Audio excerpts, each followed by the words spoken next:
up the Shushtinet Eco Lot. Food comes from the ground. Maker extraordinaire. I have Tommy's Costumes, which is a, try on a fitting. They'll get made it for me to dance in, so might as well just go for it. It felt really good. There'll be an audience conversation about it. I'll perform some. Everybody in the audience will perform. Tonight, I'm doing a show called Funny Bones. Aquatic and Tennis Complex is finally open. And jump off the higher platforms.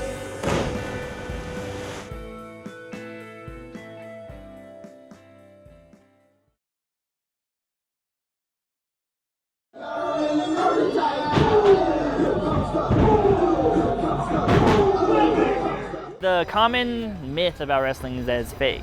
And technically it's kind of fake, but it's more scripted. We have a lot of guys that aren't really that quick in the ring, but they use their size and their power to really, tip the scales in their favor. Then we got other guys that are much more aerial with their attacks. We still get hurt, we still get slammed, we still get hit, but we know what's going to happen.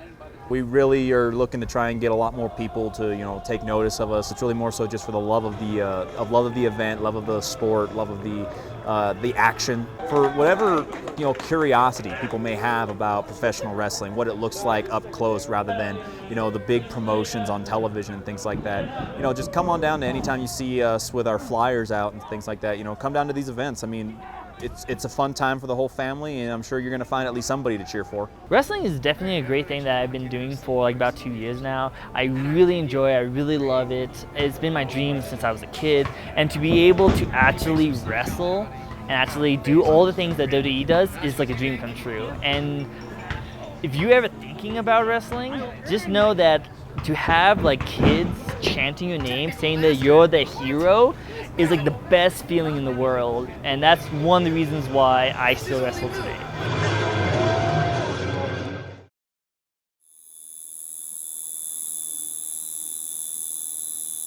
Tattoos. To some people, they're seen as a work of art. Some employers, however, see them as a visual display of rebellion. Depending on certain dress code policies, some companies reserve the right to not hire someone if they have visible tattoos. I read a paper about it, and the study showed that there wasn't as big of a difference between people's perceptions of an individual's work as one might think. But there was a difference. People were more likely to be hired if they didn't have visible tattoos. In some companies, they would prefer a certain type of appearance. My oldest son works downtown at the Monte Vista, and he's tattooed all over. It's funny. I think sometimes people put you in some kind of category when you're tattooed. But as they have become more common, this may no longer be the case. I think that we're actually moving far past that. I talk to people all the time that are in professions, lawyers and doctors and nurses and dentists here in town that come in all the time to get tattooed. So I don't think that that's actually going to be the case much longer. It doesn't represent what you do or who you are. It's just a self-expression. It is an art form. Not to my knowledge, I've never been turned down for a job because of them. One, because it is technically discrimination. As time has progressed, body art has evolved from a symbol of defiance to a form of self-expression. Here, these living canvases tell us what their tattoos mean to them. It's like walking through an art gallery. I think that they're extremely important for people who are really into the art world to be able to express who they are. They mean the world to me, obviously. I'm covered in them. I won't be done anytime soon. Some of them hold personal meaning, and others I just have because I think they look nice. It's a butterfly, and it's one of my symbols. It has to do with positive changes in your life. And with these positive changes, we can hope to see more acceptance in the workplace. For NAZ Today, I'm Stephanie Frederking. 2 years ago, Bobby Eccleston, a local Flagstaff resident, decided to build a home that would not only save money, but would also save the environment. We basically don't use a drop of water on our garden beds here, or a drop of city water, I should say. It all comes from the sky. And once you make the investment in the tanks, the savings in your water bill alone, these tanks will pay for themselves in about 5 to 8 years. Well, the whole goal of building the house the way we did was almost to kind of put on display sustainable building technologies. Their home collects rainwater from the roof, which then channels into the gutters and then into a tank for later use. Not only is their home energy efficient, it also provides many learning opportunities. We have homes like Bobby Eccleston's that open up to community members so that they can see and learn firsthand from homeowners and builders and professionals that provide these resources throughout the community.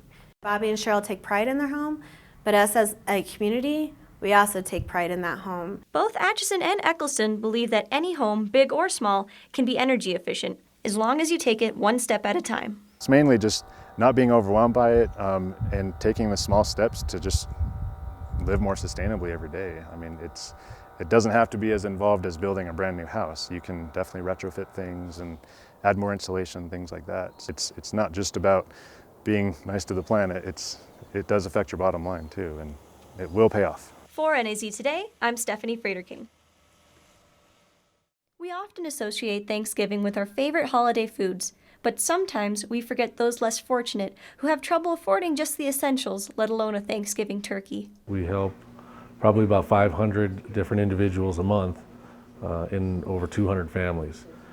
For Thanksgiving, we're going to have an increase.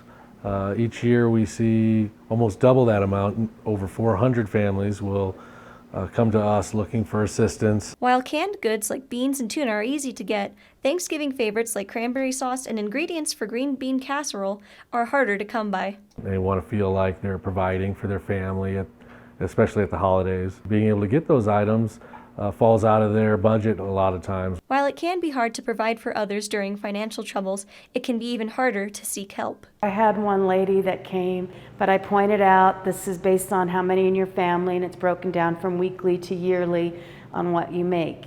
I don't want to know what it is my spiel, but if you fall under that, you're welcome to come here. She was embarrassed. She's like, and she walked out. So I actually ran after her in the parking lot, and I told her, we're here to help you.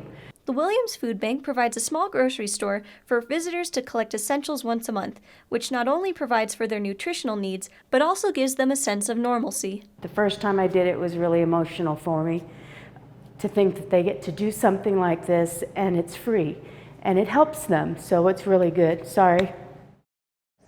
If you'd like to help the Williams Food Bank and help them keep their shelves full this holiday season, you can take food donations to the center or send them a check. If you would like more information, you can contact Guy Mickelson with Williams Family Food Center at 928-607-6421.